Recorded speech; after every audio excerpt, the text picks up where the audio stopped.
आज की कड़ी में हम क्रांतिकारी स्वतंत्रता सेनानी राजेंद्र नाथ लाहिड़ी को श्रद्धा सुमन अर्पित कर रहे हैं। इनका जन्म 29 जून 1901 को वर्तमान बांग्लादेश के पबना में हुआ था। लाहिड़ी ने अशफाक उल्लाह खां, राम प्रसाद बिस्मिल और रोशन सिंह ठाकुर के साथ मशहूर काकोरी षड्यंत्र में भाग लिया था।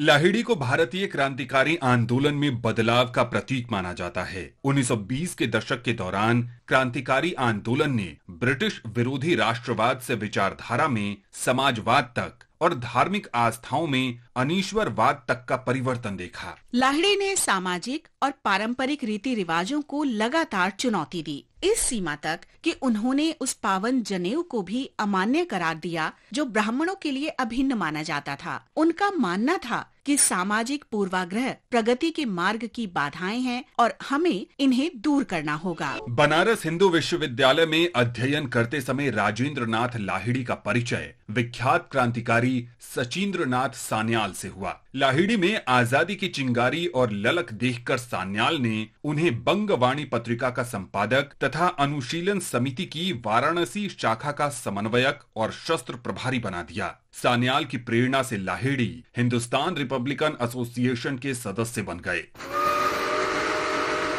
9 अगस्त 1925 को इतिहास प्रसिद्ध काकोरी षड्यंत्र को अंजाम दिया गया। राजेंद्र नाथ लाहिड़ी ने राम प्रसाद बिस्मिल, अशफाक उल्लाह खां और ठाकुर रोशन सिंह के साथ मिलकर सरकारी खजाना लेकर जा रही ट्रेन को लखनऊ के निकट लूट लिया। लाहिड़ी ने दूसरी श्रेणी के डिब्बे में चेन खींचकर ट्रेन को रोका। काम पूरा हो जाने पर लाहिड़ी और अन्य क्रांतिकारी अलग अलग स्थानों में तितर बितर हो गए।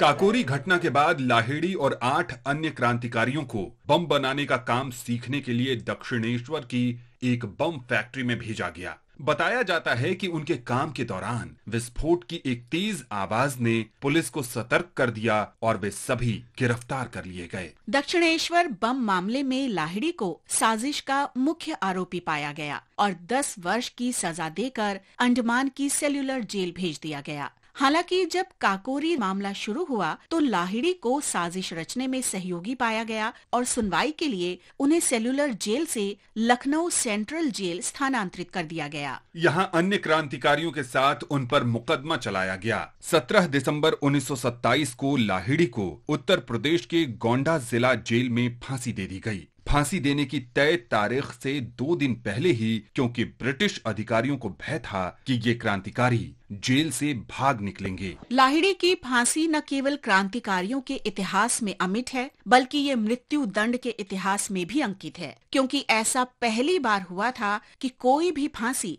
निर्धारित तिथि से पहले दी गई हो। इस महान स्वतंत्रता सेनानी को कोटि कोटि नमन।